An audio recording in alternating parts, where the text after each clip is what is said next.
Padre, en esta noche te damos gracias porque hemos podido culminar este curso y bendice a todos los hermanos que lo pudieron tomar, bendice al pastor Nelson, gracias por las enseñanzas que nos transmites a través de él y Padre, que este estudio lo pongamos en práctica para el bienestar y el bien de todos aquellos que nos busquen para un consejo, Señor. Gracias por esta noche, bendecimos a los que se van a conectar, a los que no pudieron también. Y te entregamos este estudio en tus manos, Señor. Que el Espíritu Santo hable a través del pastor. En el nombre de Jesucristo. Amén. Amén. Amén. Gracias. Muchas gracias, Silvita. Quiero comenzar leyendo un pasaje de la Biblia que durante las clases lo hemos mencionado, pero ahora quiero comenzar leyendo este texto en Colosenses capítulo 1, versículo 28.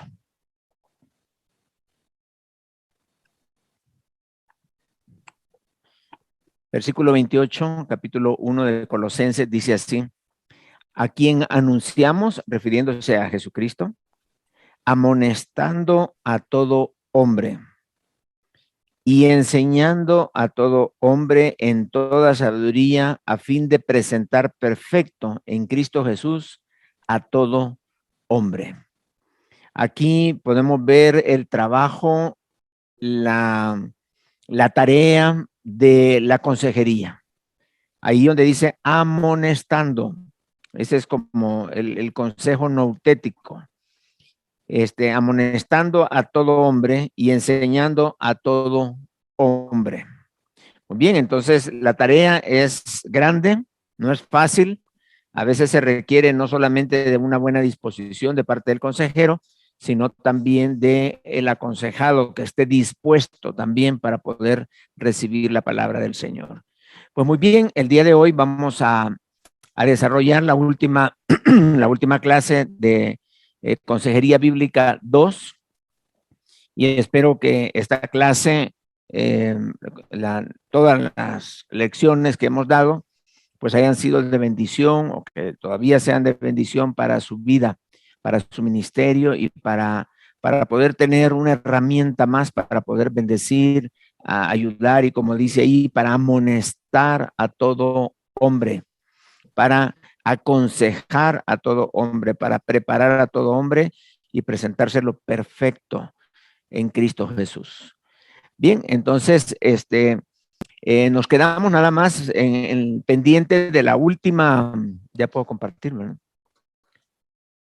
Del último paso.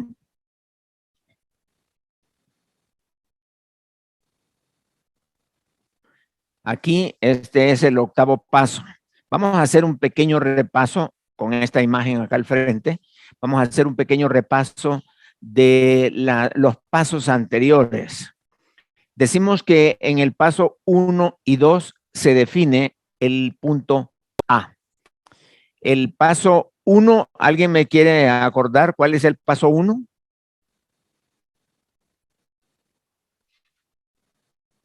Ahí pueden abrir sus micrófonos para decirme cuál es el paso 1.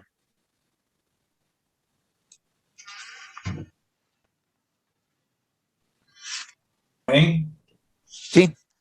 Hermano, es identificación con Cristo. Ok, identificación con Cristo. Ahí, en ese paso lo que vamos a hacer es saber si la persona ya ha nacido de nuevo.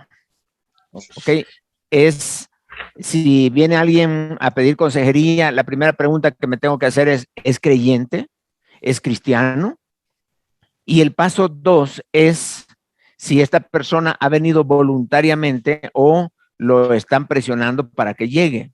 En el paso 2 lo que queremos es saber si la persona voluntariamente quiere buscar ayuda para cambiar su vida. Eso es el punto 2, donde la persona dice, sí, yo quiero cambiar. Yo quiero que me aconsejes. Lo que tú me digas, yo eso voy a hacer las indicaciones que me des. Muy bien. En el paso 1 y 2 se define el punto A, o el punto 1, digamos así, el punto A, que es el momento de partida. O sea, allí es donde yo voy a definir cuáles son los pecados que vamos a tratar, cuál es el problema. A veces no queremos llamarle pecado al problema, le llamamos cualquier otro nombre, pero le tenemos miedo, pero es un pecado el que andamos buscando. Y una vez definido ese punto A, que yo ya sé entonces cuáles son los o cuál es el pecado que yo voy a seguir tratando. Pero si no he definido el punto A, yo tengo que seguir investigando, quizás haciendo más preguntas, averiguando bien para poder saber cuál es el problema. ¿Por qué tengo que asegurarme? Porque de ahí en adelante yo tengo que comenzar a resolver el problema. Y si el problema no lo he definido, entonces voy a tener dificultades para poder desarrollar todo lo que es la consejería. Así que el tercer paso es cuando yo ya tengo el problema, entonces voy a buscar la solución bíblica. Voy a buscar qué dice la palabra de Dios con respecto al punto A, o sea, con respecto al problema, con respecto al pecado. ¿Cuál es el pecado que vamos a tratar? Y en base a eso, ¿qué dice la palabra de Dios? En esta área es importante el conocimiento bíblico que tenga el consejero. A veces la consejería se da en un ambiente controlado, a veces la consejería se da en una forma eventual, se da en una forma donde uno en un autobús, se puede dar ahí en el metro, se puede dar la consejería en las extras antes de que comience la película, en el cine, no importa dónde estemos, se puede dar la consejería en cualquier lugar. Y a veces no tenemos control nosotros de todo, pero en ese momento tampoco tengo una Biblia. Entonces es importante saber la palabra de Dios, como dice la Biblia, que la palabra de Cristo more en abundancia en vuestros corazones. Así que la palabra de Dios, el consejero siempre debe estar aprendiendo de la palabra, porque no sabe en qué momento va a tener que usarla para su beneficio o para el beneficio de las demás personas. En cuarto lugar, estamos hablando ya de que la persona comienza, ya tiene el conocimiento, lo que dice la Biblia. Ahora hay que armar proyectos personales. Ahora lo que tiene que hacer es, como ya conoce la Biblia, ahora hay que obedecer la palabra de Dios. Pero el consejero tiene que ayudarle a desarrollar los proyectos personales, ¿ok? Lo que vas a hacer es esto y te dejo una tarea, mira este pasaje, vamos a analizarlo juntos. Hay muchas maneras que se puede hacer. Una vez definidos los proyectos, comienza a desarrollarlos, o sea, a obedecerlos. Entonces, hago un repaso. Primeramente, que haya aceptado a Cristo. Segundo lugar, que él quiera cambiar. Tercer lugar, ¿qué dice la Biblia? Cuarto lugar, comenzar a obedecer lo que dice la Biblia. Quinto lugar, es el más difícil de todos. El quinto es donde yo ya comencé a obedecer. Y comenzar a obedecer la Biblia no es ningún problema. Se puede. Pero permanecer obedeciendo la palabra en momentos difíciles, eso es lo que cuesta. Y entonces es allí donde les decíamos, les comentaba que es allí donde muchos fracasan. Hasta allí muchos llegan nada más y de ahí se regresa. Y luego dicen que no pueden cambiar. Pero el cambio está allí, las promesas están, el poder está, todo lo tenemos listo, pero tenemos que permanecer obedeciendo. Esa es la parte que nos permite a nosotros vencer el pecado. Es donde dice la Biblia, la paciencia tenga su obra completa. Allí es donde nosotros debemos de mantener obedeciendo hasta que la carne prácticamente vaya cediendo y allí cumplimos lo que dice la Biblia, hacer morir lo terrenal en vosotros. Y entonces aniquilamos la oscuridad y la luz del Señor comienza a resplandecer en nuestra vida.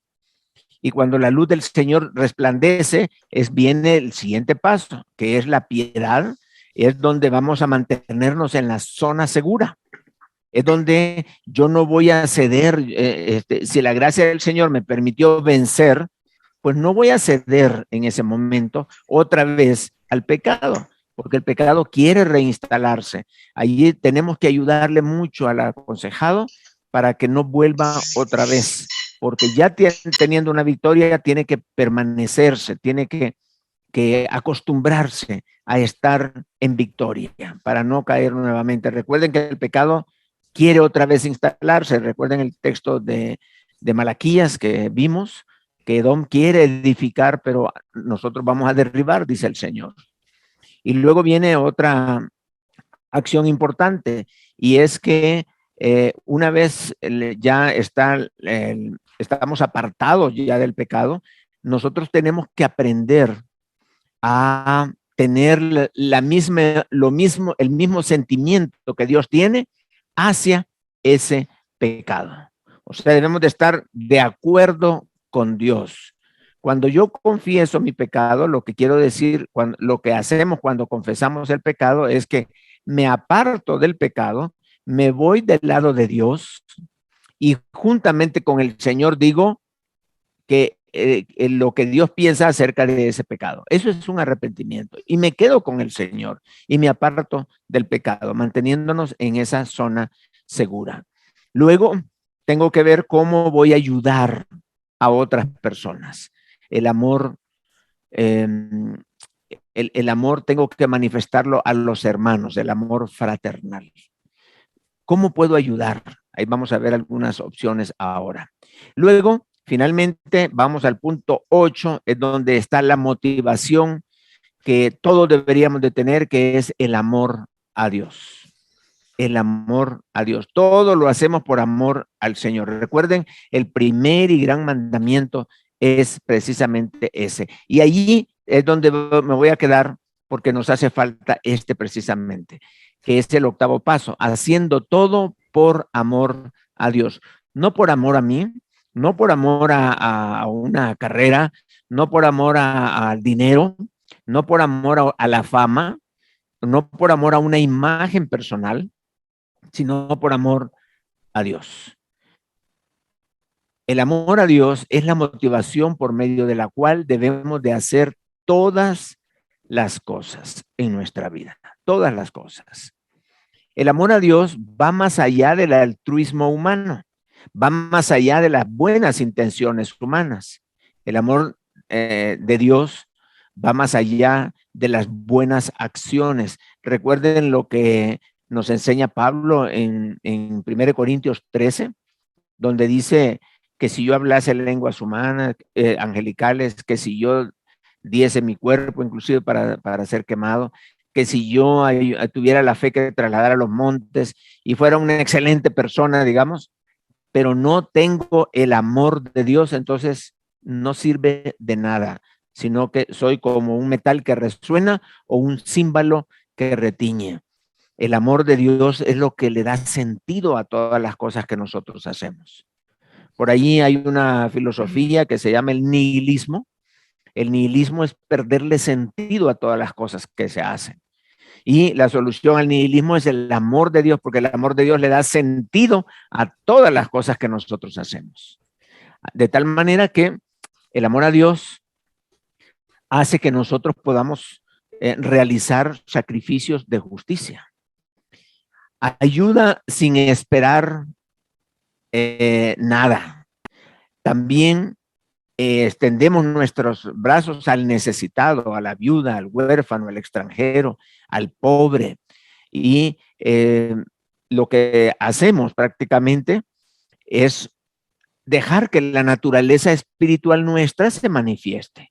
¿Por qué? Porque el amor de Dios lo tenemos ya dentro de nuestros corazones. Ahí está. Es necesario que el amor de Dios fluya en nuestra vida. Aquí hago la aclaración. El ser humano tiene amor, digamos el amor humano, pero el creyente se puede confundir porque el creyente tiene su amor humano, pero también tiene el amor divino. Ahí está. A veces nos equivocamos y comenzamos a dar el amor humano a nuestra esposa, a nuestros hijos, a los hermanos y hasta a Dios mismo. Le damos el amor humano. Pero cuando las cosas no salen como yo me imagino, es ahí donde vienen los problemas. El amor humano piensa y cree que yo hago las cosas y yo tengo que hacerles cosas buenas a los que se lo merecen. A los que no lo merecen, a esos yo no les manifiesto mis misericordias, mi amor, en fin, yo no hago buenas obras a los que no lo merecen. Pero el amor de Dios es todo lo contrario. Actuamos sin esperar recibir nada, no en función de las características y cualidades de la otra persona, sino es de la misma naturaleza del amor de Dios que las cosas se hacen. Entonces, demanda de nosotros actuar bajo la dirección del Espíritu Santo. Cuando hablamos del amor de Dios, estamos hablando de ser llenos del Espíritu, porque el fruto del Espíritu es amor, el primer elemento del fruto del Espíritu. Y si queremos manifestarlo, entonces el Espíritu Santo tiene que estar presente. Cuando llegamos a este nivel número 8, estamos hablando que la persona no solo venció su punto A, sino ahora está lleno del Espíritu Santo. Es una persona que está en comunión con Dios. Es una persona que Dios lo puede usar para bendición para otros, para los demás. Entonces nosotros podemos inclusive amar a nuestros enemigos. Y eso ya prácticamente, eso se ve como muy extremo, pero sí se puede hacer. Podemos bendecir a los que nos maldicen, pagar bien al que nos hace mal y sin guardar ningún resentimiento contra aquellas personas que nos han causado daño o que nos desprecian o que nos rechazan, que nos maldicen. Nosotros podemos tratarlos bien. Todo esto son como sacrificios de justicia, sin guardar ningún resentimiento. Entonces, por ejemplo, tenemos a la iglesia de Éfeso. Ustedes pueden leer ahí en Apocalipsis capítulo 2 y 3, donde se dan los mensajes a las iglesias. Y allí hay un mensaje a la iglesia de Éfeso, una iglesia profesional, una iglesia que podríamos decir tenía todo trabajando en orden, todos los ministerios, todo lo hacían bien, tenían su programa, eran muy técnicos en hacerlo todo, pero el mensaje de Dios es que habían perdido su primer amor.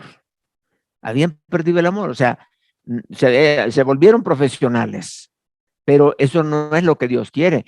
Nosotros nos podemos volver profesionales, consejeros profesionales, podemos volvernos cristianos profesionales, pero Dios lo que quiere es que nosotros seamos movidos por el amor, no es por por experiencia o por cualquier otra cosa que no sea el amor de Dios. La iglesia de Éfeso tenía ese detalle, eran excelentes, pero les faltaba amor. Este es el primer y gran mandamiento, amar a Dios sobre todas las cosas. Entonces, ¿qué es lo que andamos buscando? Enseñarle a nuestro aconsejado que él puede tener una motivación correcta para hacer las cosas, que él puede desde ese nivel ya, nivel el paso 8, desde ahí poder tener una actitud correcta hacia la vida, y es amar a Dios sobre todas las cosas. Y eso prácticamente de ahí vendría la motivación para apartarse del pecado, para poder tener victorias, para poder ayudar a los demás, para pensar en un ministerio, para poder servir y ayudar dentro de la iglesia. Eso es lo que necesitamos. Y ese es el punto, que nosotros podamos presentar perfecto al Señor a aquellas personas a quienes estamos ministrando. Por eso comencé con ese versículo que les mencioné. Ahora, vamos a ver algunos casos. Y vamos a ver el primer caso que dice acá: una señorita fue violada, no quiere perdonar a su agresor. Así en pocas palabras, ese es el problema que se nos presenta. No es fácil, porque ustedes saben que esto trae muchos elementos ahí. Así que terminamos la guía de consejería. Ahora lo que voy a hacer es practicarlo en 3 casos. Habíamos puesto 4, pero como vimos lo del adulterio hace 2 semanas, entonces vamos a ver 3 nada más acá. Y vamos a ver este caso de una violación de una señorita, y ella pues no está dispuesta no entiende cómo es la cosa y entonces no quiere perdonar a su agresor, pero quisiera consejería. O sea, hay que, en esto de la violación, hay que tener un gran cuidado porque hay cosas que competen a un consejero espiritual, pero hay cosas que no competen. Por eso nuestra responsabilidad como consejero hay que definirla bien. En el caso de que haya sido reciente la violación, hay que tomar en cuenta dos elementos importantes: el elemento salud y el elemento legal, en el caso de una violación. Entonces, si ha sido reciente, tenemos que ver la salud, porque hay que ver cómo está. Un médico tiene que intervenir, hay que ver si hay embarazo, hay que ver si hay una enfermedad, hay que ver si hay daños, etcétera. Entonces, hay que remitirla al médico. Por otro lado, está el tema legal. El tema legal también allí no nos compete a nosotros como consejeros entrarle de lleno, pero ese es algo que de una u otra forma hay que resolverlo. Más bien, yo tendría que remitir a la persona con alguien que le pueda asesorar legalmente. Hay que tener cuidado porque en diferentes países hay diferentes maneras de enfrentar esta situación. Hay organizaciones que les pueden dar el apoyo, que ya tienen abogados, ya tienen todo listo solamente para recibir un caso y ellos lo resuelven, van paso a paso. Entonces, estos dos temas, tengamos cuidado de que nosotros no nos vayamos a meter allí porque eso es, su especialidad. Puede ser que nosotros no tengamos la habilidad para hacerlo, tanto lo médico como lo legal, y es mejor llevarlo a la persona que corresponde, ¿verdad? Al profesional. Ahora, ¿qué es lo que ando buscando yo? O sea, yo tengo que definir mi punto A.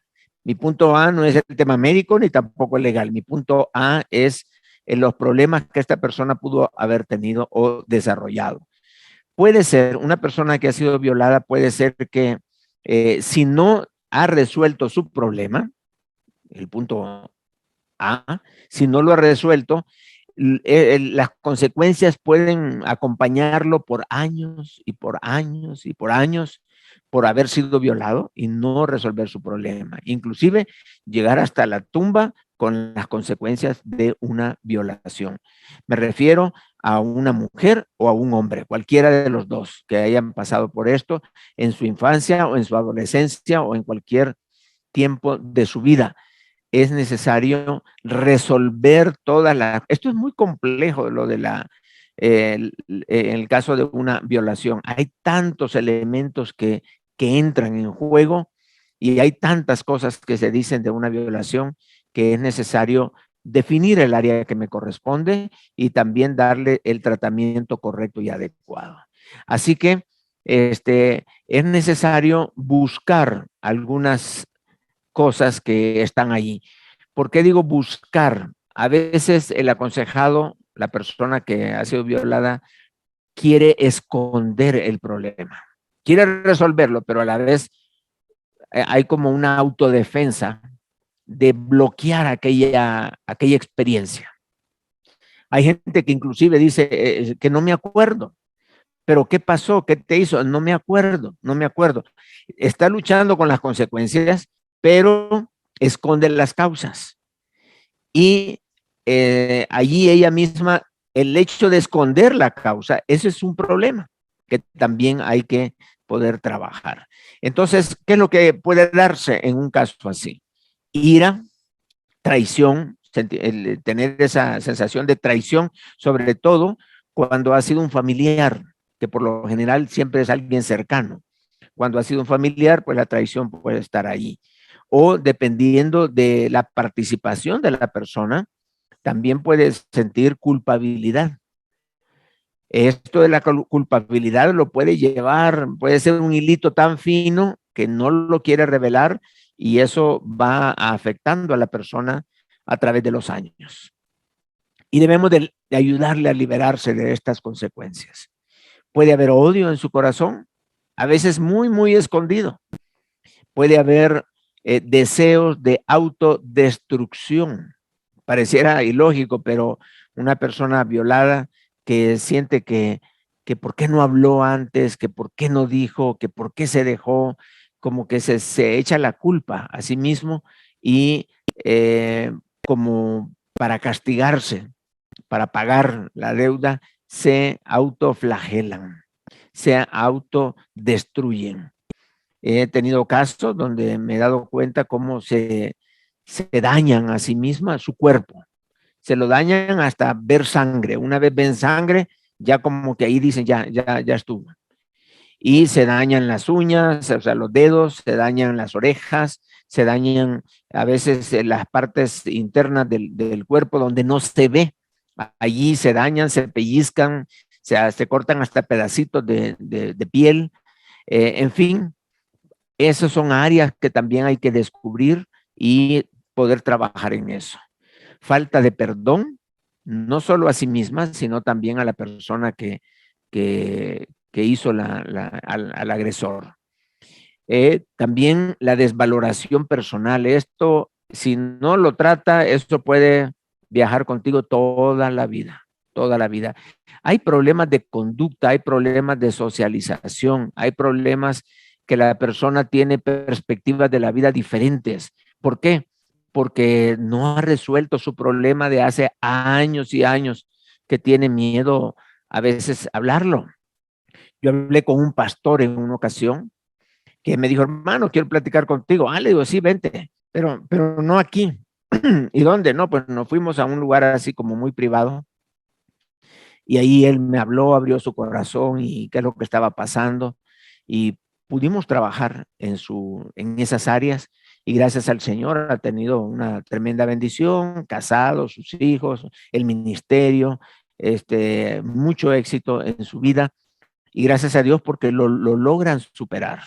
Hay personas que tienen conceptos del sexo equivocados porque les enseñaron algo que no es. Hay que ayudar a estas personas, hay que ayudarles. Hay tantas cosas que se pueden hacer. Estoy hablando de definir el punto A. Aquí es donde tenemos todos estos elementos y lo que nosotros podríamos buscar. Siempre es bueno investigar, ver qué fue lo que pasó, casos en la Biblia, y a veces es bueno indagar y preguntar, ¿verdad? Entonces, en esta situación, pues ahí está las reacciones que podría tener esta persona, incluyendo la misma ira. Y eso es lo que les comentaba, conceptos equivocados del sexo, que como nunca habían experimentado nada de sexo, creen que eso es sexo. ¿Y quién creó el sexo? Entonces la agarran con Dios. Y la pregunta que siempre se hace en estos casos es, ¿dónde estaba Dios cuando sucedió eso? ¿Por qué Dios no hizo algo? ¿Por qué Dios no evitó esto? Y estemos nosotros también listos para poder ir guiando a esta persona paso a paso a darle una libertad espiritual. Ahora la pregunta es, ¿cómo aplicarían el proceso de consejería en este caso? Yo acabo de definir el punto A. Habría que ver entonces cómo lo vamos a aplicar y ir paso a paso, ¿verdad? Tenemos que averiguar si es cristiano o no es cristiano, tenemos que averiguar si la persona está dispuesta, porque en este caso yo he tratado personas que llegan a consejería, pero no quieren hacer lo que uno les dice. Piensan que uno les va a decir otra cosa, pero cuando llega el momento de decir, ok, tú tienes que perdonar a la persona que te agredió, no, eso sí no lo voy a hacer nunca. Puedo hacer lo que otras cosas que me diga, pero perdonar a ese, ojo, ¿no? Las expresiones del rostro, las palabras que se usan, todo eso el consejero debe estar pendiente de ver la dinámica de cómo describe la persona su problema, porque allí es donde está el problema. Es allí precisamente, hay personas que están hablando y cuando mencionan una palabra se les sale una lágrima. Ahí uno puede hacer una anotación, ya esa palabra, por ahí anda el problema. para poder encontrarlo. Entonces, es bueno estar pendiente ahí de todos estos detalles. Ahora, la pregunta que hice es, ¿cómo aplicarían el proceso de consejería en este caso? No lo he querido desarrollar, solamente comentarles de que aquí viene entonces ya definido el punto A. Entonces ya nosotros tenemos que ir viendo el caso, si es cristiano o no es cristiana, si realmente quiere experimentar un cambio, si está dispuesta a esta persona a través de una y otra consejería, hasta que al final, llorando, me dijo, sí, lo voy a perdonar, porque costó que entendiera el concepto del perdón.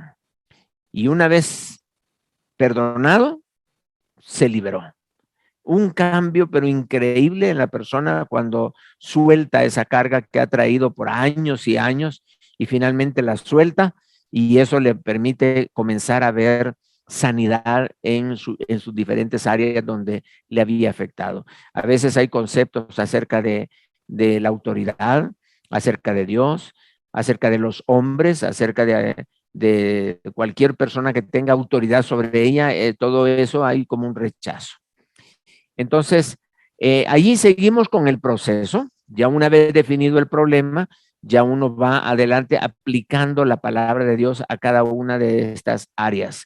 No lo quiero desarrollar porque como hay muchas opciones, habría que ver qué dice la Biblia en base a lo que yo encontré o lo que yo vi en esta persona.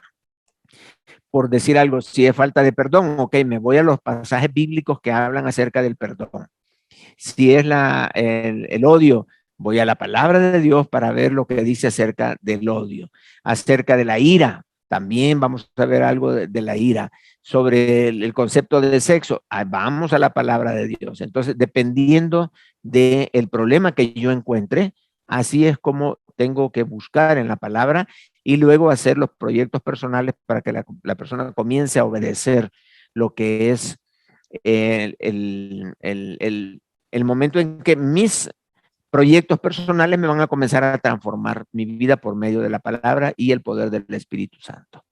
Así que por ahí podríamos ir llevando a la persona cuando ha experimentado ya un cambio, que a veces los cambios no van a ser rápidos. O sea, en una violación los casos las causas pueden tardar bastante tiempo o a veces cuesta discernir a la misma persona cuál es el problema. Por eso digo que a veces el consejero debe de ser muy, muy sabio para poder detectar y hacer preguntas, porque esta persona a veces, ya sea voluntario o involuntariamente, está escondiendo información. Así que, dependiendo de esto, hay personas que han sido violadas y terminan estableciendo una institución para poder ayudar a los jóvenes, a las señoritas que han sido violados. O sea, ya cuando tienen su victoria ellos, ok, ven cómo pueden ayudar a otras personas. A veces el haber tenido algo así es la suficiente motivación para ayudar a otros a ser rescatados de los males que una violación puede traer. He platicado sobre todo con hombres que han sido violados. El problema es que él, como es un hombre, pues no, él no lo quiere tratar el tema, lo esconde. Y ahí va y a veces tienen problemas de socialización, problemas de relación, problemas de perspectiva de la vida. ¿Por qué? Porque están escondiendo algo ahí y llevan ese peso hasta que finalmente lo sueltan y Dios le da salud a esa persona. Pero bien, así sería. Y ahí vamos caminando en el desarrollo. Bien, vamos a ver otro caso. El caso de un hermano dice que toda su familia son enojados e iracundos, pero él sí quiere cambiar. Yo no quiero ser como mi familia. Él no se escuda en que todos son así, sino él quiere cambiar, quiere ser diferente. Ok, ahí tenemos una situación en la que tenemos un pecado específico, que es la ira. Sí lo podemos desarrollar porque allá eran muchas opciones, pero aquí sí. ¿Cómo aplicarías los pasos de la guía de consejería en este caso? Bien, ahí tenemos los 8 puntos de cómo poder llevar a esta persona hacia adelante y alcanzar la bendición del cambio. Primeramente, ya vimos si es convertido, porque dice ahí un hermano, ya vemos si es convertido. Ahora, no solo porque te dice él que es hermano, sino ya vimos nosotros que en ese paso uno tiene que asegurarse que te dé su testimonio, que te hable del bautismo, que te diga cómo fue el encuentro con Cristo, para que tú estés seguro y que no te vayas en base de lo que él dijo, sino que estés seguro. Segundo, notamos que él sí quiere cambiar, ok, está dispuesto, contamos con su voluntad. Luego, que dice la Biblia de ese punto A. ¿Qué dice la palabra de Dios de ese punto A? ¿Cuál es el punto A? Es la ira, el enojo. Esta persona entra en descontrol y en detalles pequeñitos solo porque otro se le atravesó cuando iba manejando. Esa es suficiente razón para enojarse. Y puede ser que alguien no lo saludó, ya se enojó. Y así pequeñas cosas hacen que su ira aflore y él se comporta de una manera descontrolada. Pero ahí es donde tenemos que ir viendo qué dice la palabra de Dios. Y luego vamos con la formación de proyectos personales a partir de los textos bíblicos. Cada texto bíblico te va a sugerir un proyecto. O sea, ¿qué dice la palabra de Dios al respecto? Tal vez en esto todavía no tenemos práctica, pero una vez vamos a la palabra misma nos va sugiriendo, ok, esto es lo que dice la Biblia. ¿Qué le podría yo decir a él para que la obedezca? ¿Qué proyecto podríamos hacer? Entonces vamos a ver, voy a adelantarme un poquitito para ver algunos textos sobre la ira en la palabra de Dios y vamos a ir viendo cuáles podrían ser útiles para hacer proyectos. Veamos, el que anda en chismes descubre el secreto, mas el de espíritu fiel lo guarda todo. Aquí no menciona la ira, pero el pasaje aplica en el sentido de que una persona que está enojada no tiene control. Y por el hecho de que fue ofendido, reacciona y abre su boca y comienza a decir cosas, a herir, a sacar información que tiene, toda la información que tenga para vengarse de la otra persona. Y puede ser que dañe a otras personas descubriendo el secreto. Y eso, bajo la ira, dicen cosas que después se arrepienten. Y es mejor tranquilo, si es posible. Bueno, el Salmo 4 nos enseña que una de las formas en que se puede controlar la ira es que te vayas a acostar. ¿Estás enojado? Sí, acuéstate.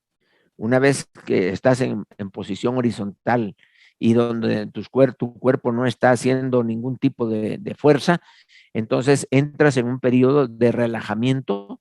¿Y qué es lo que sucede allí? La adrenalina baja. Y ya la adrenalina ya no tiene control de tus emociones, de tu mente, ya no tiene control de tus ideas, ya no quieres vengarte y actuar, sino estás acostadito, quietecito. Dice la Biblia que allí puedes meditar, ahí puedes pensar, trayendo a la memoria textos bíblicos, analizando si fue tu culpa o no, o fue real la ofensa o no. Ahí estás acostadito, ahí quieto. Y ahí es donde dice la Biblia, airaos, pero no pequéis, no se ponga el sol sobre vuestro enojo, ¿verdad? No darle lugar al diablo. Y ahí comienza la palabra de Dios a darnos consejos específicos. Dice otro pasaje, el odio despierta rencillas, pero el amor cubrirá todas las faltas. Ok, ¿qué es lo que vamos a hacer? Por amor, que es la motivación, podemos decirle, ok, ¿quiénes te han ofendido? Hagamos una lista. ¿O qué fue lo que te hicieron? Hagamos la lista. Y vamos a perdonar. ¿Ok? Y ahí está una tarea a realizar.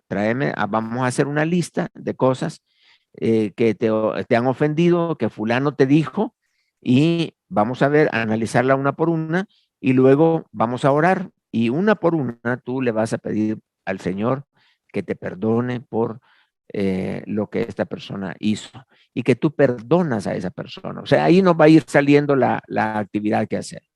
Deja la ira y desecha el enojo. No te excites en manera alguna a hacer lo malo, que es lo que normalmente sucede. Cuando una persona está airado, rápido actúa en venganza, en agresión, ya sea verbal o ya sea física, lo que sea, la persona actúa, pero dice, no, tranquilo, deja la ira, desecha el enojo, no te excites en manera alguna a hacer lo malo. Este pasaje nos deja quietos, tranquilo, no reacciones. Tú, en vez de reaccionar al problema, busca soluciones.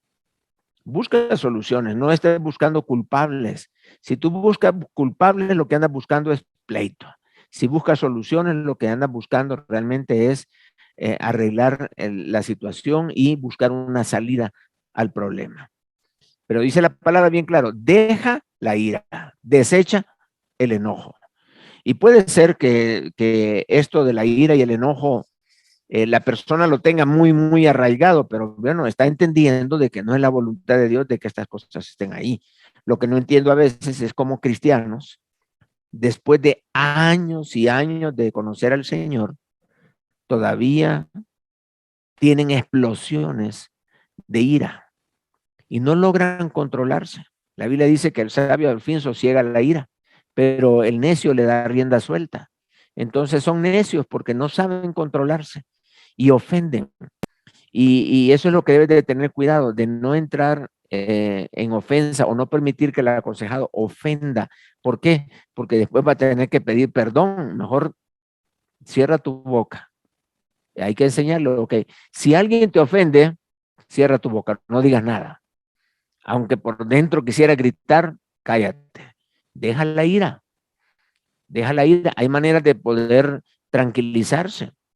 Dice la palabra, yo lo tengo más adelante. Ah, bueno, ahí está.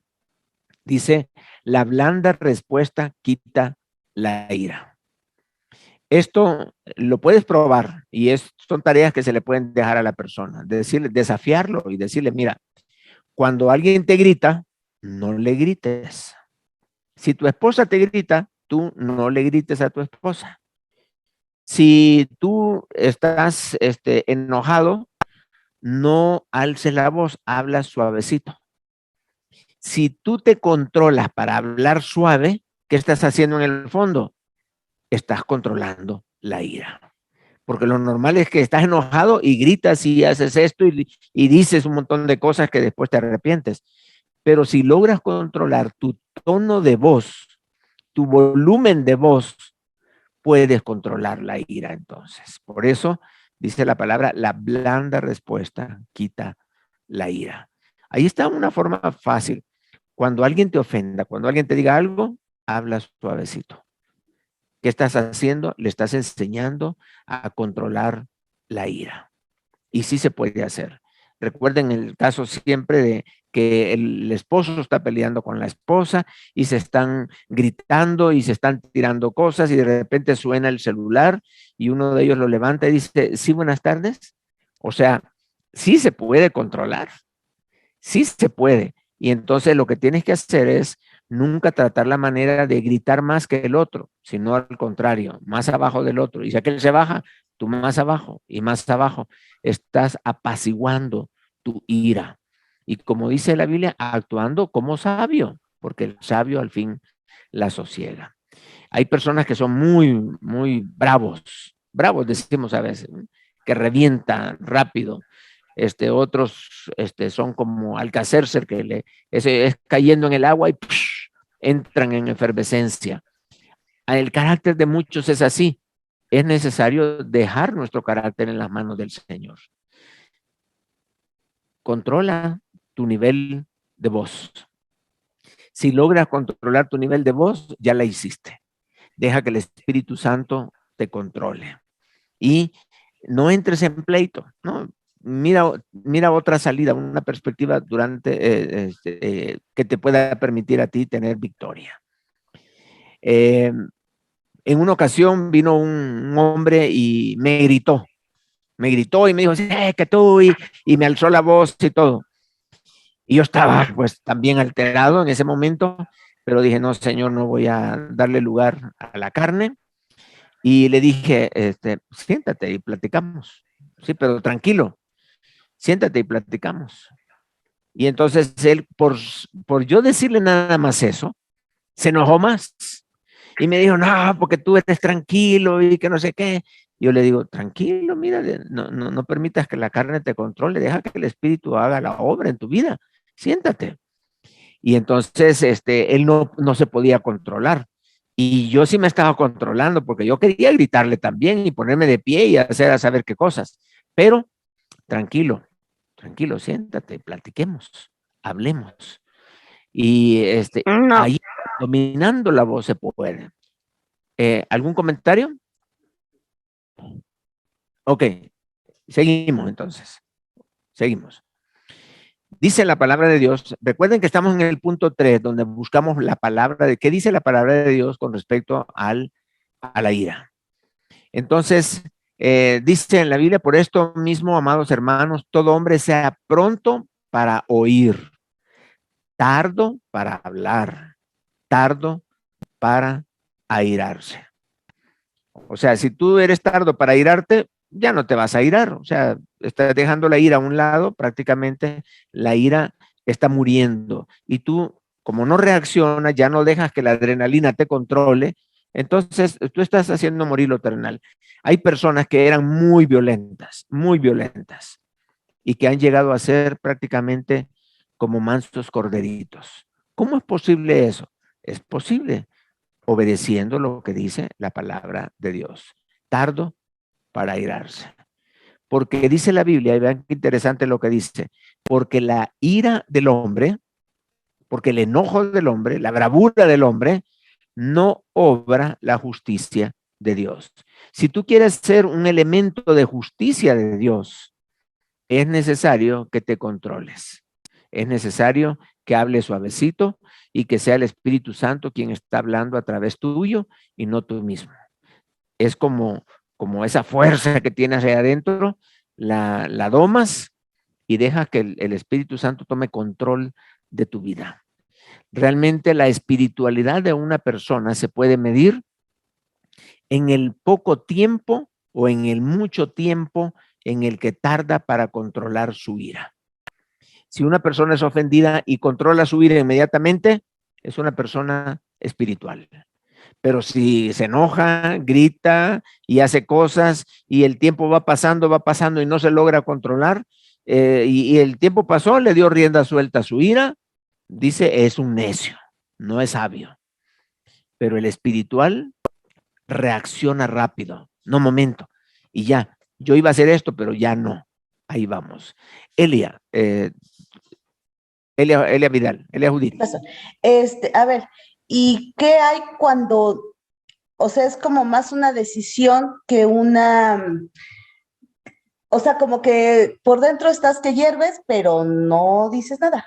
O sea, no Sí, es como que digas, realmente estoy controlando todo el coraje o la ira, simplemente no lo estoy dejando salir. O sea, esa parte puede ser como el principio de aprenderlo a controlar y después poco a poco se va a hacer una realidad o es como ser hipócrita, pues no sé cómo explicar la pregunta. excelente. No, ya te entendí, Elia Judith, ya entendí. Mira,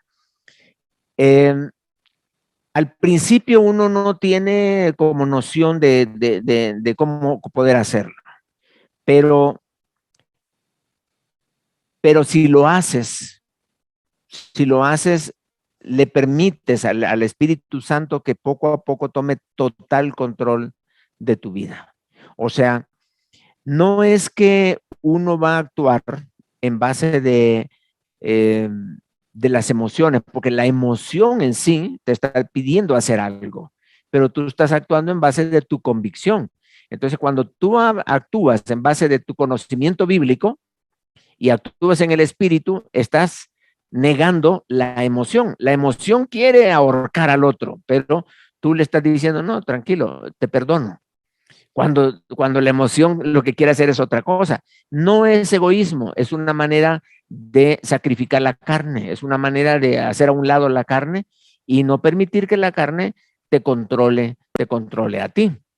Entonces, A veces puede ser que un solo texto bíblico te latiga, digamos, a tal punto en que te corta cualquier reacción carnal que pueda ocurrir. Pero tú le dejas que el Espíritu Santo te controle. Ahora, cuando tú logras por primera vez hacerlo, y luego la segunda es más fácil, la tercera, la cuarta, la quinta es más fácil, tú ya puedes controlarlo. Pero recuerda, el propósito no es controlar la ira, sino hacerla morir.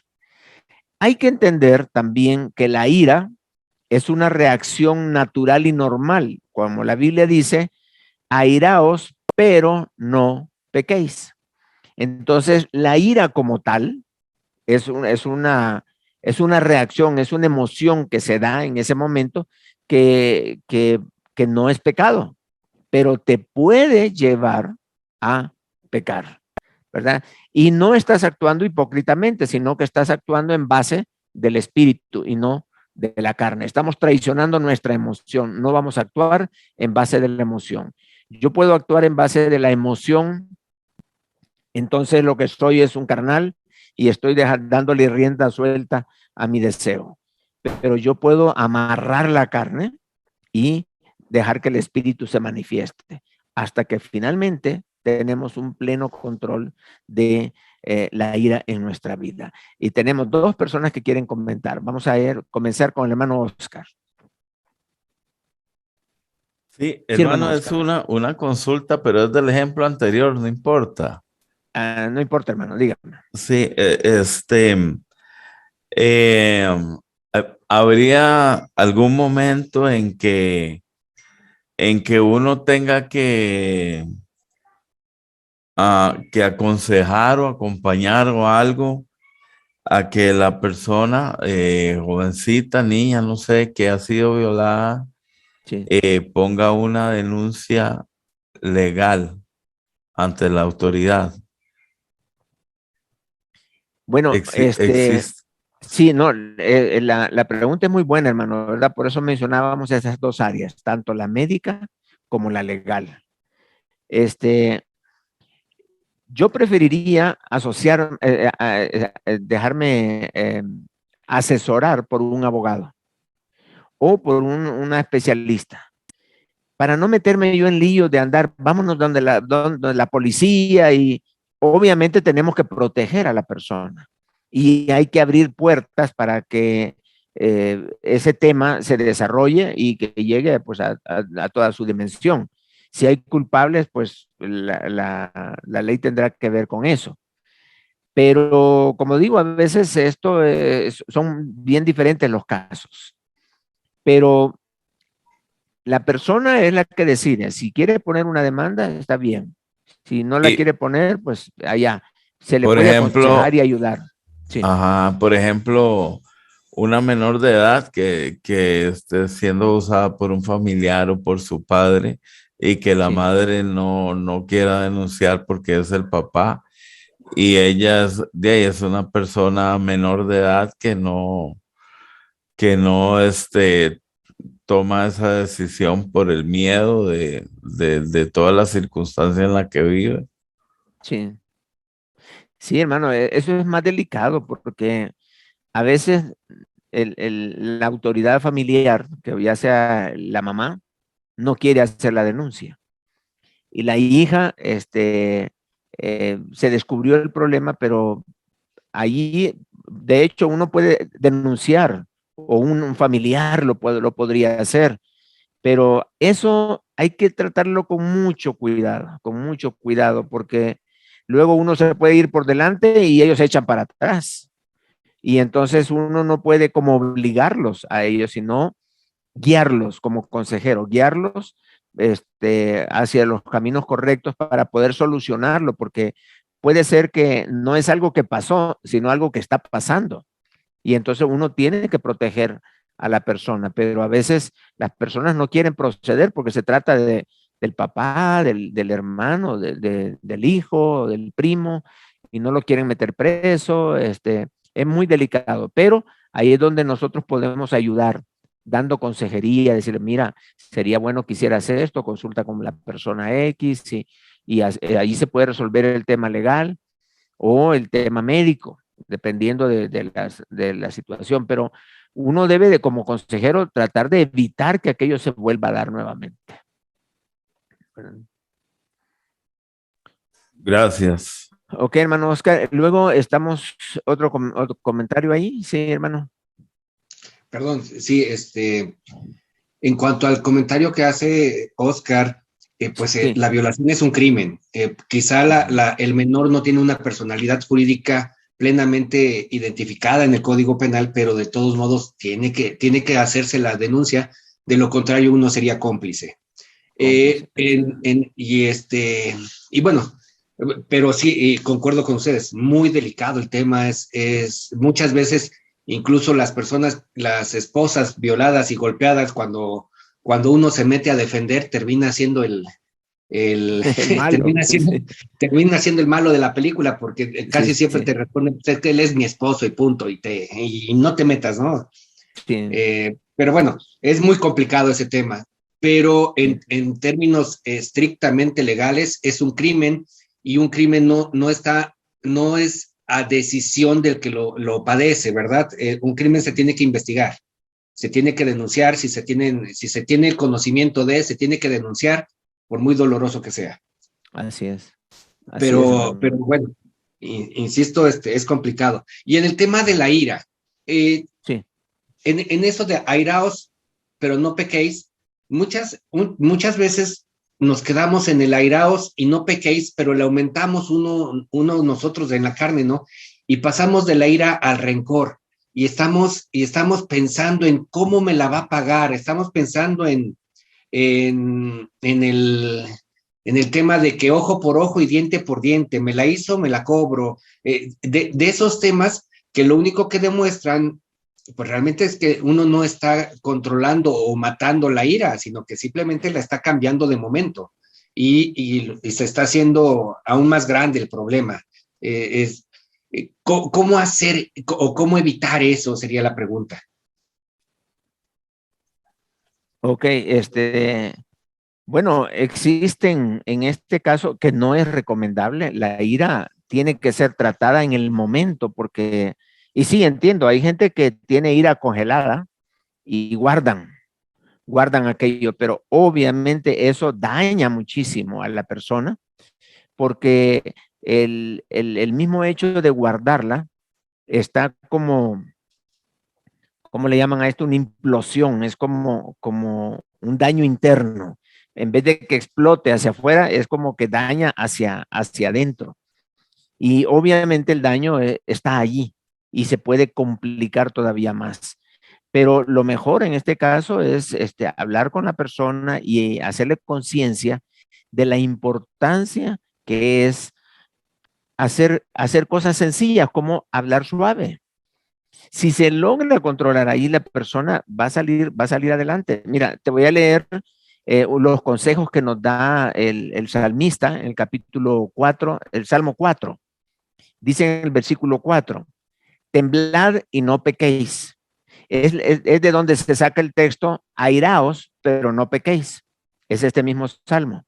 Dice, meditad en vuestro corazón estando en vuestra cama y callad.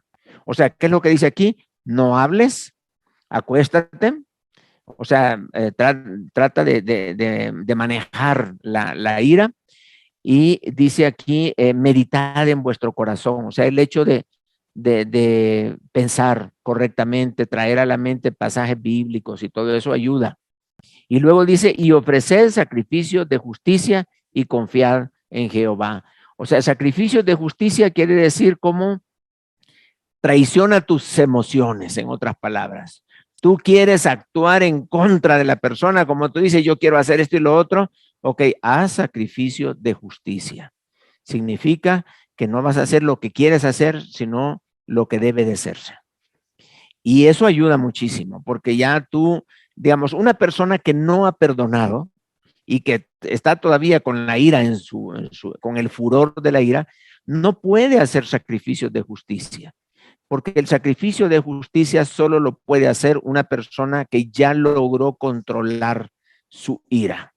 De lo contrario, no se puede. Ahora, yo admiro a gente que sí demuestra control, sí lo demuestra, porque toma control de su ira, se enojó y se tranquiliza. Y dice, no, tranquilo, no hay problema. Pero lo que está pensando es, como tú dices, cambiarle el horario. O sea, me la voy a desquitar después. Después voy a hacer. Y hay mamás inclusive que son llevadas a ira por sus hijos, pero como la ira se manifestó en público, la mamá no puede actuar. Y se le acerca al hijo y le dice, espérate que lleguemos a la casa. O sea, ¿qué está haciendo? Trasladando su ira para más tarde. Pero eso está demostrando que ella sí se puede controlar. ¿Por qué? Porque no explotó en ese momento. Y eso es lo que tenemos que aprender.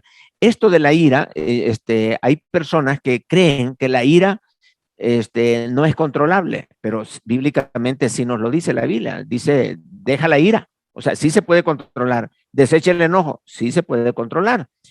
Y lo que sucede es que hay personas que están tan acostumbrados a la ira que no se dan cuenta que en realidad es una decisión.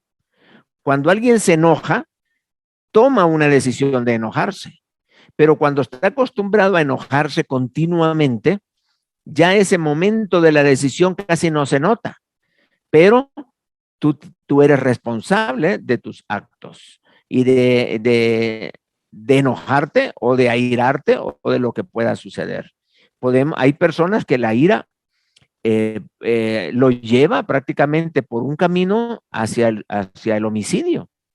Y como no tiene control, termina hasta matando a la otra persona. Por eso dice, airaos, pero no pequéis. O sea, toma control de la situación. Y aquí el Salmo nos da algunas indicaciones que los mismos médicos dicen que si uno se tranquiliza, pues prácticamente la adrenalina baja los niveles y yo me controlo de esa forma, meditar, como quien dice, bueno, tengo que pensar bien qué fue lo que sucedió y todo, y dice, y callad, porque si uno habla cuando está enojado, uno dice cosas que después se arrepiente, uno ni se imagina todo lo que dijo. Pero sí quiero decirles, y eso es ciertísimo, cada vez que yo me enojo, tomo una decisión. Cada vez que la ira viene a mí, no es que yo no puedo controlar la ira sí se puede controlar,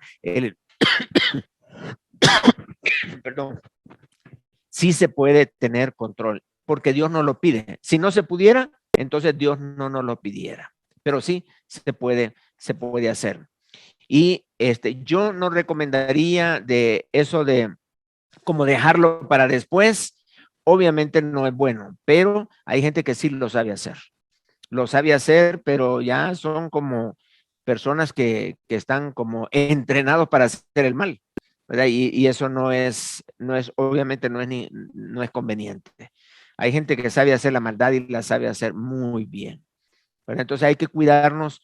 Yo les animo, no solo para consejería, sino para nosotros mismos, que si hay en nuestra vida ira, enojo, que practiquemos lo que dice la Biblia al respecto y nos vamos a dar cuenta que sí se puede vencer. Todos los pecados se pueden vencer, inclusive los más difíciles que pensemos que sean. Pero la Biblia dice que nuestras armas son poderosas en Dios para la destrucción de fortalezas, porque una fortaleza satánica en nuestra vida es aquella que nos hace decir, es que no puedo cambiar, es que yo soy así. Esa es una fortaleza. Pero la palabra de Dios puede entrar, penetra hasta lo más profundo, destruyendo ese tipo de fortalezas. Y hermanos, si tú tienes problema con la ira, cualquiera que sea, se puede solucionar.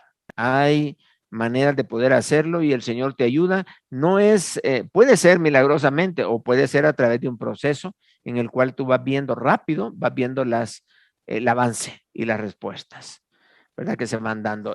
Silvia.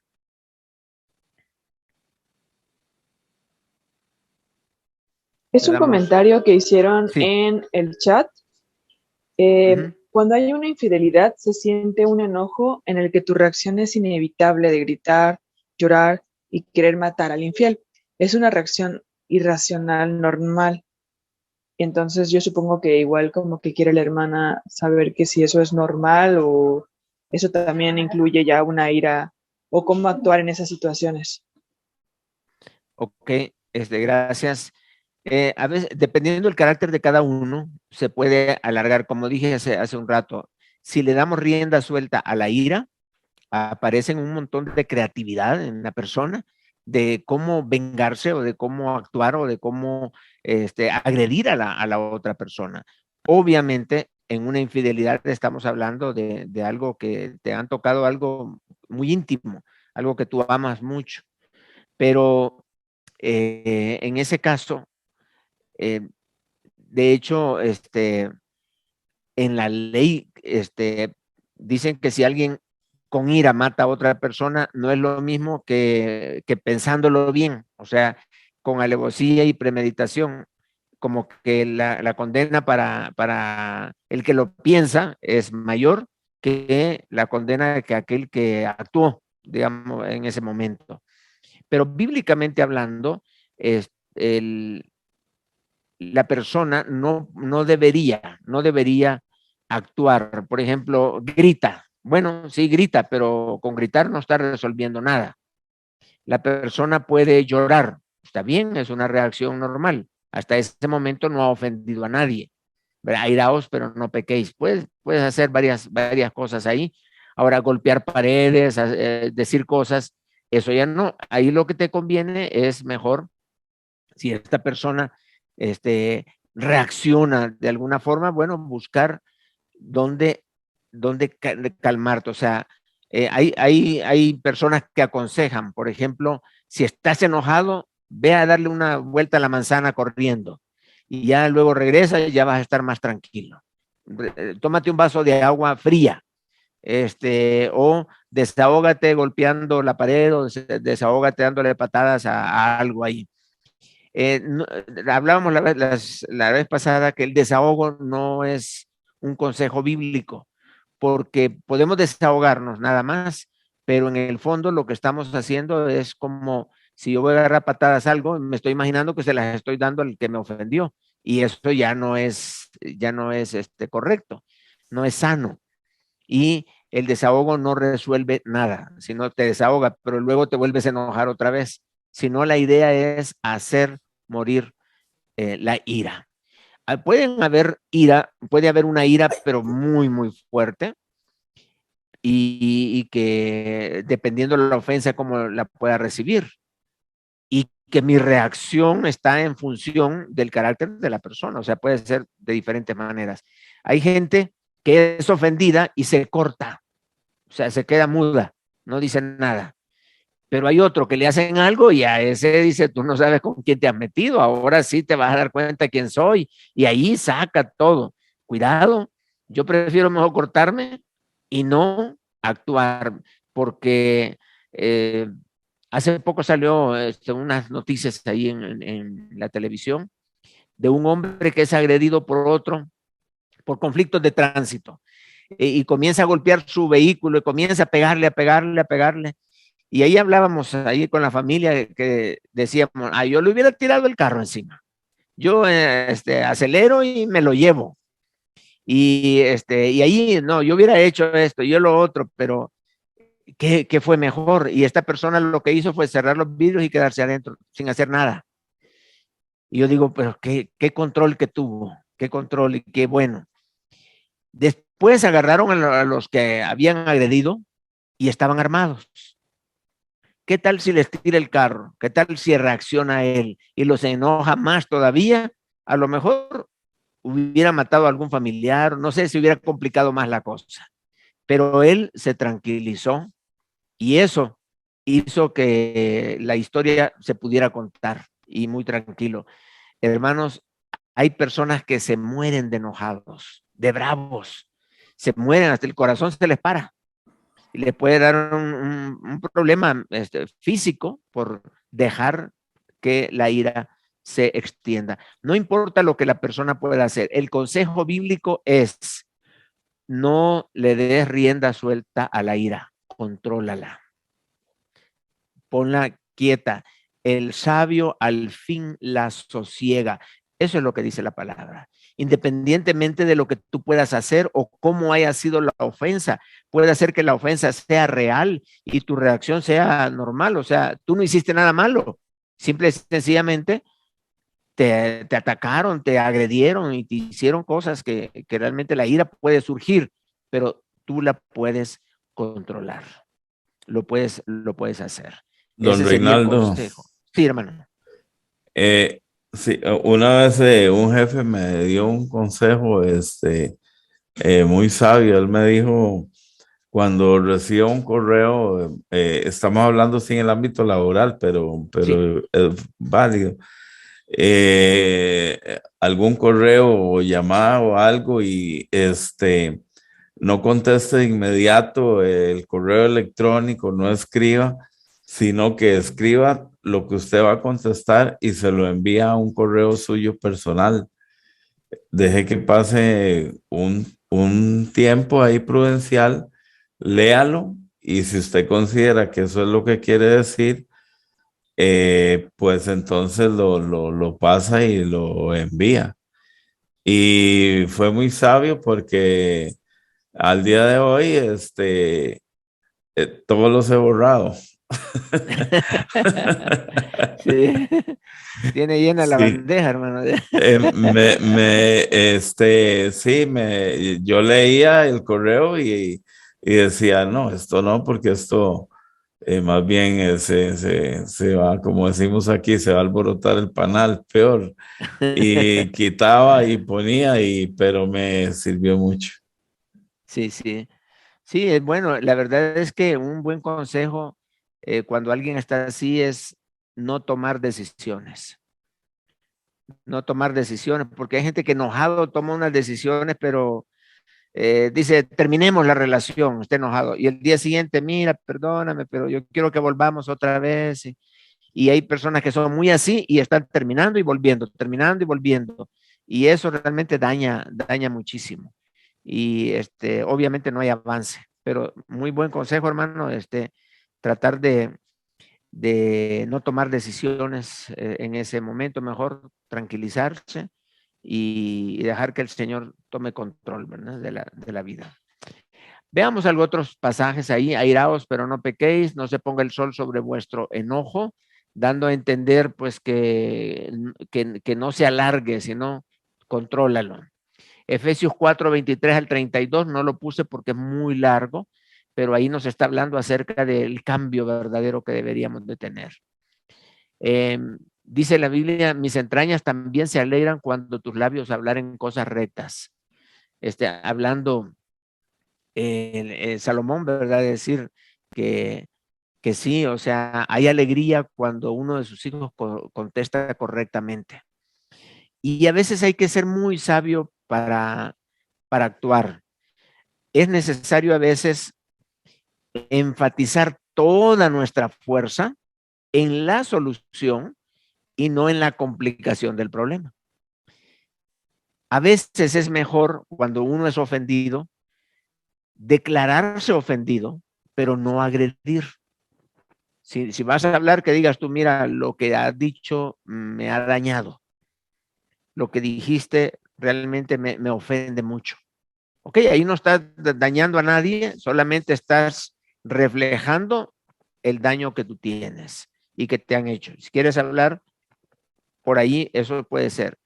Otra es que cuando yo estaba en una reunión en una ocasión y alguien me ofendió muy feo y dije, yo no me puedo quedar callado, pero no lo voy a atacar porque no es correcto. Pero entonces, ¿qué hago? Y dije, nada más me voy a declarar ofendido. Y dije, hermano, lo que tú has dicho, esto, lo otro, realmente a mí me afecta mucho, me dañas con eso. Y es todo lo que yo dije. E inmediatamente después de eso, comenzaron a salir una cantidad de personas que se levantaron a defenderme. Yo no tuve que decir nada. Y eso fue así. Otra forma es humillarse. cuando alguien realmente te ofende, en vez de que tú agarres, ahora me toca a mí, ahora voy yo, decir, como por ejemplo el caso de un boxeador, cuando alguien te va a atacar, tú lo que haces es bajarte y tocas el piso y ya no te puede golpear. Te humillas y dices, bueno, yo aquí estoy humillado. Si quieren decirme lo que sea, pues aquí díganmelo, yo me humillo. Y allí es el Señor que te protege y te cuida. Pero debemos de ser muy astutos para poder hacerlo. Una de las herramientas importantísimas es la palabra blanda. Hablar suavecito, hablar tranquilo y no dar a entender que estás descontrolado. Dice también otro pasaje, el hombre bueno del buen tesoro de su corazón saca lo bueno y el hombre malo del mal tesoro de su corazón saca lo malo, porque de la abundancia del corazón habla la boca. Cuando dice el pasaje aquí en Salmos que el hombre calle, como dice el texto, callar, o sea, no hables, cállate. Entonces, si haces silencio, ya estás resolviendo un porcentaje enorme del problema. Cállate, nada más. Si aprendes a callar cuando la gente te ofende, vas a encontrar grandes bendiciones en tu vida. No agredir a nadie, ponerte quieto, tranquilo. Dice, ninguna palabra corrompida salga de vuestra boca, sino la que sea buena para la necesaria edificación, a fin de dar gracia a los oyentes. Es fácil. Hay personas que ya tienen las palabras unidas. Cuando es ofendido, primero dice esta palabra, pero esta le sugiere la otra. Y la otra sugiere la otra. Cuando una persona dice una mala palabra, se les salen varias de una sola vez porque ya están como programadas. Y ahí va, después de una, la otra, dice como 3, 4 de una sola vez. Y dice la Biblia, ninguna palabra corrompida salga de vuestra boca. Si dejaste salir la primera, se te fue la segunda y la tercera. No digas nada, mejor calla. Ahora, vamos a regresar para ver el proceso. La formación de proyectos personales a partir de los textos bíblicos es lo que estábamos hablando. El texto me sugiere qué es lo que la persona tiene que hacer. Luego tiene que comenzar a obedecer, perseverar en la obediencia hasta vencer la ira. 6.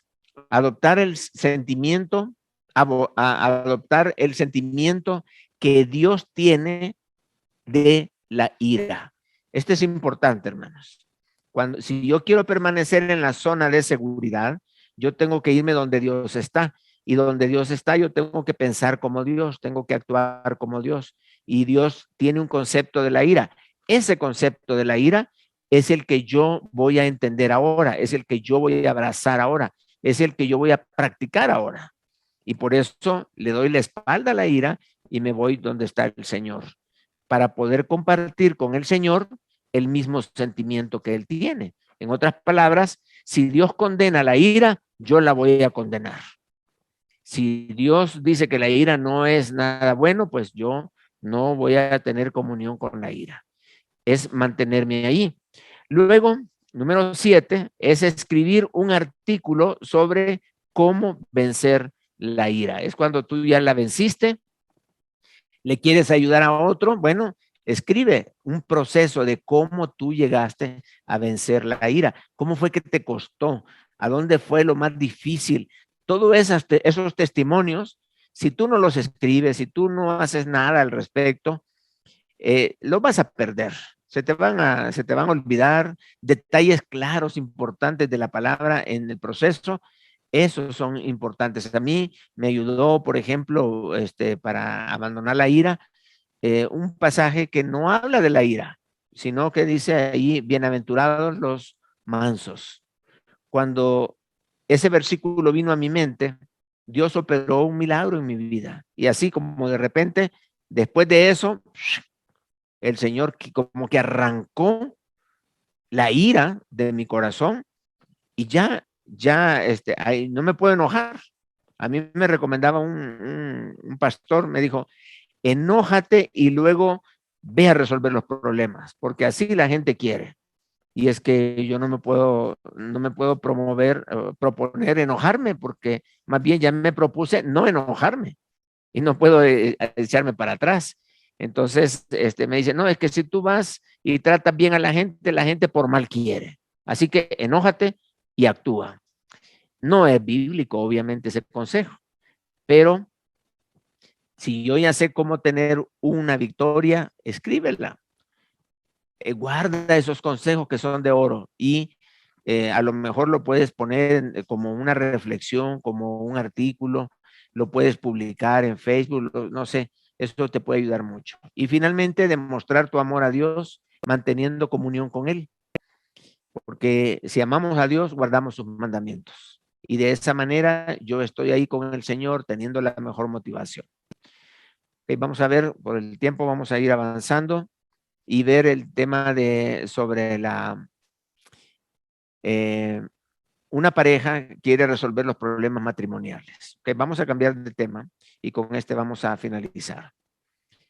Vamos a decir que todos los problemas familiares son diferentes, todos son diferentes. Sin embargo, el diseño bíblico del matrimonio es único. O sea, tenemos un extremo y al otro. Todos los problemas son diferentes de cada familia. Todos. Pero hay una única forma de solucionarlos. Y eso es volviendo al diseño bíblico, al diseño divino. Ahí es donde está la bendición. Solo es de detectar a dónde fue que se salieron. ¿Qué es lo que hay que hacer para seguir el proceso? Punto 1 y 2, definir el punto A de la familia. ¿En qué área están fallando? ¿A dónde es que está el problema? Una vez definido, vamos a buscar lo que dice la Biblia al respecto. ¿Y qué dice la Biblia al respecto? Bueno, vamos a avanzar un poquitito más. Aquí he hecho una imagen que nos ayuda a entender. Tenemos un triángulo con en el extremo superior tenemos a Dios, en el izquierdo tenemos al hombre y en la derecha a la mujer. Ahí está el triángulo. Hay una flecha en medio que es cómo Dios ve nuestro matrimonio. En la relación horizontal entre el hombre y la mujer forma mi matrimonio y mi relación. Vamos a decir que esta parte de acá es mi matrimonio. Este es mi matrimonio. Pero el matrimonio va a ser el resultado de que yo cumpla mi compromiso con Dios. Entre más cumpla mi compromiso con Dios, esta línea de acá va a ser muy fuerte, va a ser tan agradable a Dios que Dios va a bendecir mi matrimonio. Pero ¿cuándo va a bendecir a Dios mi matrimonio? Cuando el hombre cumple con su responsabilidad y la mujer cumple con su responsabilidad. Entonces vamos a tener un matrimonio agradable delante de Dios y las bendiciones van a venir de arriba. Entonces, ¿cuál es la responsabilidad que Dios le demanda al hombre? No tiene que ver nada con las demandas de la mujer, nada que ver. Es el diseño divino del matrimonio es y ahí están las bases bíblicas. Tenemos que, en primer lugar, el hombre tiene que tener temor de Dios en su vida. Número 2, amar a su esposa, así como Cristo amó a la iglesia. Y número 3, debe de honrar a su esposa. O sea, tratarla como a lo mejor, como a vaso más frágil, pero darle honor. Una mujer que sea honrada por su esposo. Este es lo que Dios le está pidiendo al hombre que haga con su esposa. O sea, un hombre que hace esto es un hombre que realmente es valioso. Un hombre que teme a Dios, ama a su esposa y la honra, es un hombre que está cumpliendo las demandas divinas como esposo. Ahora, ¿cuáles serían entonces las demandas divinas para la mujer? Para la mujer serían temor de Dios, sujeción al esposo y respeto al esposo. No tenemos tiempo para desarrollarlo todo, pero estas son las únicas demandas que Dios hace para el matrimonio. Ahora, yo después de tantos años de aconsejar, yo he llegado a la conclusión de que Cada problema lo llevo a esto y ahí encuentro dónde está el problema. Lo ajusto y ya funciona bien el matrimonio. Entonces, como consejeros, nosotros debemos de entender este diseño divino. Recuerden que el matrimonio Dios lo hizo y Dios le ha dado al matrimonio la manera correcta. Este es el manual del matrimonio. Cualquier persona que se salga de esto, entonces van a tener problemas. Van a tener problemas. Que la mujer quiere mandar al hombre, va a haber problemas. Que el hombre quiere mandar a la mujer, también va a haber problemas, porque no es la manera de hacerlo. Y que el hombre le exige a la mujer, tienes que someterte a mí, no es correcto, no es bíblico. La mujer tiene que someterse al hombre porque Dios se lo pide, no porque el hombre se lo exige. Y lo mismo, todas esas tres responsabilidades son exigencias de Dios al hombre y a la mujer. Cuando ambos están cumpliendo su responsabilidad, entonces esta línea horizontal se fortalece, es agradable delante de Dios y Dios bendice este matrimonio. ¿Por qué? Porque están bajo el diseño divino que Dios ha hecho para el matrimonio. El que vive estas cosas, el que cumple estas cosas, tiene un matrimonio que es para la honra y para la gloria de Dios. No que va a ser perfecto, porque uno a lo mejor falta en no honrar a su esposa, tomó una decisión sin consultarla a ella y ella se molestó, no, perdóname, y ya uno va arreglando la situación y ya vuelve otra vez al diseño divino. Y la esposa hizo un mal comentario a sus hijos con respecto a su esposo, o le pone un apodo al esposo, que le pone un apodo, no sé, cualquier, que le diga algo ahí feo, y eso es falta de respeto para el esposo. Entonces, hay que evaluar todos. Un buen consejero debe de saber este cuadro, esta imagen. ¿Para qué? Para que pueda ayudar a los aconsejados. Cualquier problema matrimonial lo traes acá y aquí se resuelve todo. Entonces, si tú tienes esto en mente, aún sin ver el cuadro, esta imagen, tú puedes estar ayudando a las personas. Puedes detectar problemas en el matrimonio porque estás viendo, es que no lo respeta, es que no teme al Señor, no hacen devocionales, no están orando. Y ahí puedes ir viendo todo. Entonces, ¿queremos tener un matrimonio agradable a Dios? Bueno, que cada quien cumpla sus responsabilidades. Y como resultado, el Señor va a derramar bendiciones. Bien, hermanos, entonces, aquí prácticamente estamos terminando, ¿verdad? Solamente quiero mencionar lo anterior, que hay que mantenerse en obediencia, honrar el diseño divino del matrimonio, buscar ser un matrimonio ejemplar y que tu motivación para obedecer sea el amor de Dios o el amor a Dios. Entonces, ahí hemos seguido los 8 pasos y esto lo hago para que también ustedes vean cómo se aplica el proceso de solución de problemas y que por ahí nosotros como consejeros podemos ir ayudando a las personas que nos buscan para ministrar. Ok, entonces, no sé si todavía hay alguna pregunta por ahí. Yo, Ok, Emma, sí.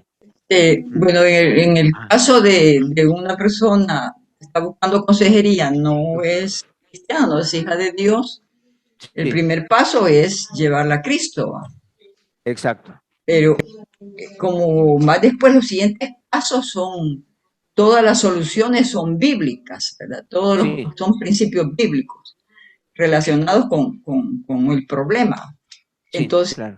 yo considero que en ese primer paso, no solo hacer el llamado a que reciba a Cristo, sino que darle un tiempo, no sé cuántas reuniones de un discipulado, un pequeño discipulado, ¿verdad? Para Para que llevarlo a vaya Cristo. conociendo la palabra de Dios y ya más después, cuando ya siguen los siguientes pasos, ya esta persona ya empieza a leer la Biblia, ya se está relacionando con la palabra de Dios, porque se supone que no sabe nada de la Biblia, solo, ¿verdad? Sí. Entonces considero que es necesario eso, un pequeño discipulado. Sí, sí, claro. Sí, fíjate que hay personas que con una sola vez ya reaccionan bien. Hay otros que como que no entienden o no quieren entender, como tú dices, hay que darles chance. Lo que sí debemos de entender como consejeros es que si nos pasamos por alto ese punto, la efectividad de la consejería más adelante no va a ser la mejor, ¿verdad? Y eso hay que entenderlo. Ujú. Ahora, hermano, Luftwolf, no sé cómo se pronuncia eso, Luftwolf, parece como algo alemán, ¿verdad? Sí, es lobo del aire. La verdad. Sí, hermano, a hablar acerca del triángulo, ¿no? Que la Sí, manera para que funcione es que el triángulo tiene que hacerse lo más compacto posible. Y eso solo es posible si ambos, si esposa y esposo, para estar juntos, para vencer esa distancia que hay en la base, tienen que sí. acercarse a Dios, porque es la única manera de reducir la distancia en la base. Ajá, Entre subiendo en el triángulo. entre más se acercan a Dios, más cercana va a estar la base, y es así como se resuelve la diferencia en el matrimonio. Ajá, Es un problema geométrico aplicado al texto bíblico, ¿no? sí, Bueno, sí, así es la manera en cómo se resolvía cuando me hicieron esa pregunta, ¿no? sí, ¿Cómo mejorar la relación con tu esposa? Pues acercándote a Dios. exacto. Es la única manera y se tiene que hacer de manera conjunta, porque si solamente se acerca un lado a Dios, termina Sí, siendo un triángulo un poco deforme, por llamarlo de sí, alguna manera. exacto. Obtuso. Pues, Sí, isósceles sería el término, pero sí, ajá. feo. Sí, exacto. Y eso es precisamente lo que uno busca como consejero, que ambos estén dispuestos, ¿verdad? Pero como decía Emma la semana pasada, a veces solo es uno con el que uno cuenta y el otro no. Entonces ahí sí se complica un poco la cosa, porque ella puede estar luchando con sus áreas y él no estar haciendo nada por su lado. Y entonces sí, uno va como subiendo a la comunión con Dios y el otro no se baja, y si es posible irse más abajo, mejor todavía. Pero sí, la explicación es muy, muy cierta, muy correcta, hermanos, y eso es, si vamos subiendo en el triángulo, vamos acercándonos al Señor, y pues allí hay más solución y más bendición de parte del Señor. Muchas gracias, hermano. ¿Alguien más que quiera ampliar, comentar, hacer pregunta? Yo, hermano. Sí, Bueno, yo sí, Rosario. solamente quiero entonces comentar que podemos concluir que entonces en todos los casos la constante siempre será cuál es el diseño original de Dios para nuestras vidas, o sea, Sí, basado en su escritura, pues respecto al problema que la persona esté pasando, o sea, no importa si es una infidelidad, si es violación, si es ira, o sea, siempre es el diseño original, o sea, no desviarnos del diseño original, porque realmente Dios no nos dio la ira, ¿no? O sea, realmente sí, eso te va formando, lo vamos haciendo conforme la carne y las circunstancias o apartados de Dios. Entonces, pues como bien dicen, el primer paso es que conozcan a Dios, o sea, que reciban a Cristo, porque sin Él de verdad no van a poder, o sea, no podemos pasar ni siquiera al segundo paso, ¿no? O sea, si el primero sí, no va a poder abrir ni su corazón ni su mente, porque el Espíritu es el que va a tener que obrar ahí. O sea, nosotros somos incapaces, como bien lo dijo desde el inicio, que pues creo que aún ahorita en esta última clase, pues seguimos en lo mismo, ¿no? Que la constante, pues es el diseño original de Dios y que la persona lo comprenda y que pueda conocerlo, como bien dijo la hermana, en tal vez qué dice la palabra y que el Espíritu sea quien trate, pues ojalá, ¿verdad? Desde la primera reunión en su corazón y no sí, perder más tiempo para que la persona sea restaurada pues, lo más pronto posible, ¿no? Porque a sí. veces hay casos que pueden darse el tiempo, pero hay casos que apremia, que la persona tal vez en ese momento tenga que tomar una decisión, ¿verdad? Y poderla sacar adelante. Así es, y gracias por ese concepto, ¿no? ¿no? De entender la naturaleza humana y entender cómo es ese diseño divino que Él quiere para nosotros, a lo cual nosotros debemos de acoplarnos como personas y como consejeros ayudar a la persona para que se acople al Señor también. ¿Ok? Excelente, gracias, Rosario, muy buen comentario. ¿Alguien más que quiere participar? Recuerden que es la última clase, ¿verdad? Ya hable hoy o háganos sus preguntas que siempre se las vamos a contestar. Cualquier duda que tengan, vamos. Hermano Edwin, adelante. Hermano Wilson, yo creo que tal vez solo dos aportes más. Sí. Yo creo que siempre es bueno preguntarle al aconsejado si él está allí voluntariamente. Porque hay muchas veces que el aconsejado llega por presión, no porque tenga el deseo de cambiar. Entonces, muy probablemente hay que tener claro ese punto, porque uno puede empezar a aconsejarlo y usted 2 o 3 días después ve que ni siquiera hizo caso a ninguna del consejo bíblico que dio y termina dándose cuenta que simplemente era por presión que estaba haciendo aquello. Entonces, eso es bueno. Y lo que yo había dicho siempre al principio, que es volver al principio. Y es precisamente lo que usted decía, llevarlos a los pies del Señor. Solo con el cuidado de que debe tener el consejero es no ofrecerle una solución de aceptar a Cristo para que se solucione el problema, sino que el aconsejado debe estar consciente que su condición espiritual no está bien con el Señor y por lo tanto cualquier proceso que quiera iniciar no le va a funcionar. No le va a funcionar porque muy probablemente va a tomar consejo de algunas cosas, pero en la práctica lo que está haciendo es simplemente haciendo una reforma, pero no está siendo transformado. Sí, no naciendo de nuevo. Ajá. Sí, exactamente. Sí. Excelente, ¿no? Y gracias, ¿verdad?, por recordar esto. Es tan importante porque pueden ver a Jesús, a Dios, como un doctor que llega por una necesidad y una vez resuelto eso, ya no lo vuelve a buscar, sino hacerle ver que no es que llene el punto 1, es que tienes que llenar el punto 1 para seguirte aconsejando, no es eso, sino es su naturaleza pecaminosa y que no es solo para resolver un problema, sino es para resolver muchos problemas que él tenga. Y el principal es que no tiene vida eterna, que no tiene el perdón de sus pecados. O sea, lo que tú dices, hablarle claramente para que vea él que le estamos dando prácticamente, abriéndole las puertas a una sinnúmero de posibilidades para que él tenga éxito en su vida. Sí. Gracias por la aclaración. Porque también hoy día lo que tenemos mucha gente, y aún incluyendo al cristiano, lo que tiene a Jesús es como el bombero que apaga los conatos de incendio. Así es prácticamente como se tiene el Señor ahora, apagando conatos de incendio y nada más, pero no quieren un compromiso con el Señor. Sí, es cierto.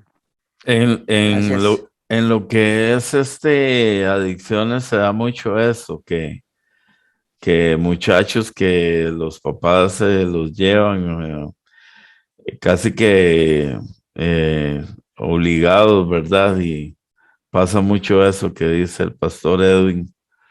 No van por su propia voluntad y se da esa situación. Sí, y hay poco resultado. Hay muy poco resultado. Ahora que estaba el pastor hablando, estaba pensando eso, tratando de visualizar a alguien que haya llegado como obligado así y que se haya mantenido realmente, casi que no recuerdo. Sí. Sí. No, es muy bueno eso, saberlo, ¿no? Bueno, hermanos, les agradezco muchísimo su atención, su participación, sus preguntas.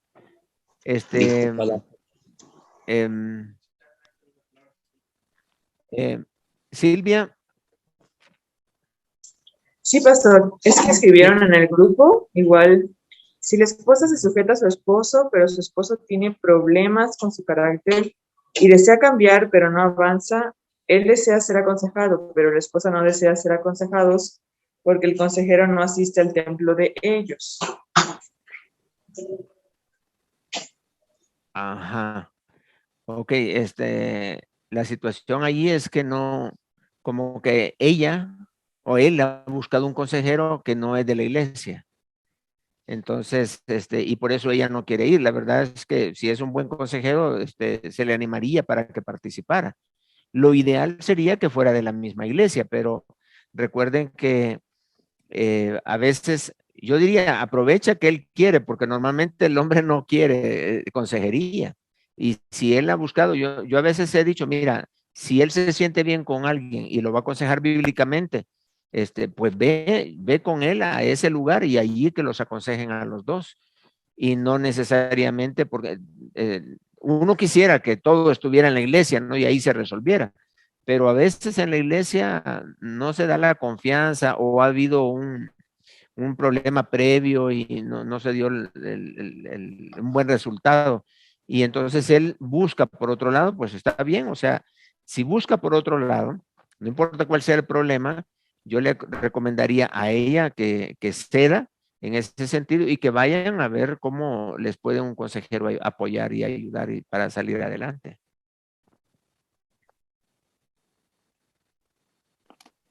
Sí, ¿verdad? Para animarle. La cosa es que tengan un buen consejo y con base bíblica que lo puedan hacer.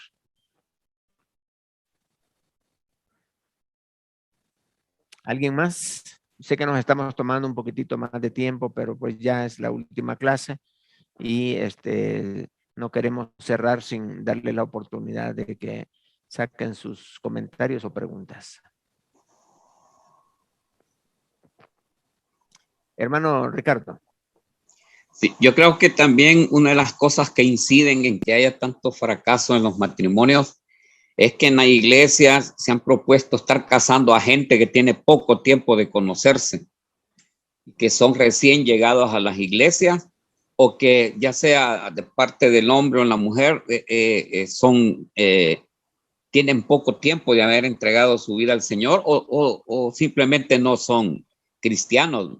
Entonces, al suceder estas situaciones dentro de la iglesia, y eso lo he estado viendo inclusive en nuestra propia iglesia, que no tienen un grado por decirlo así, de madurez para llegarse a conocer y llegar después al matrimonio.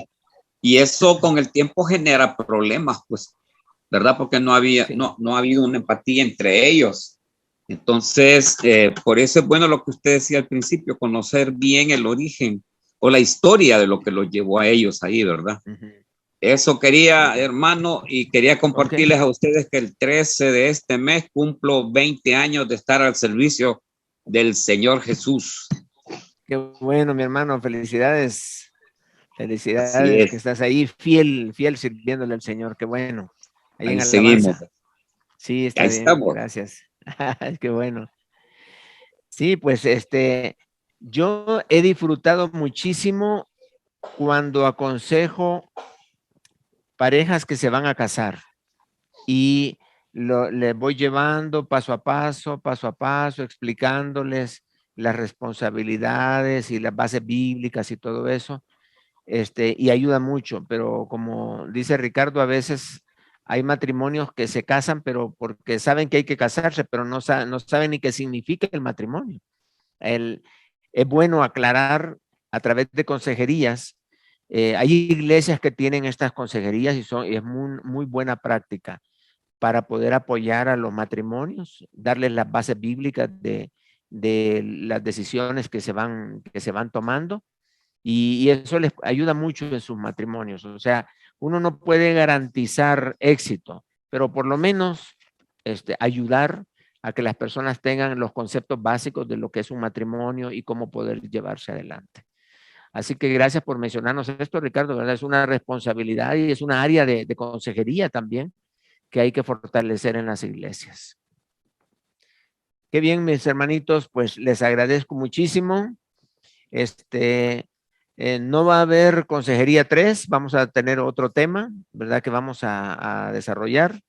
Y yo sé que pues vamos a seguir aprendiendo.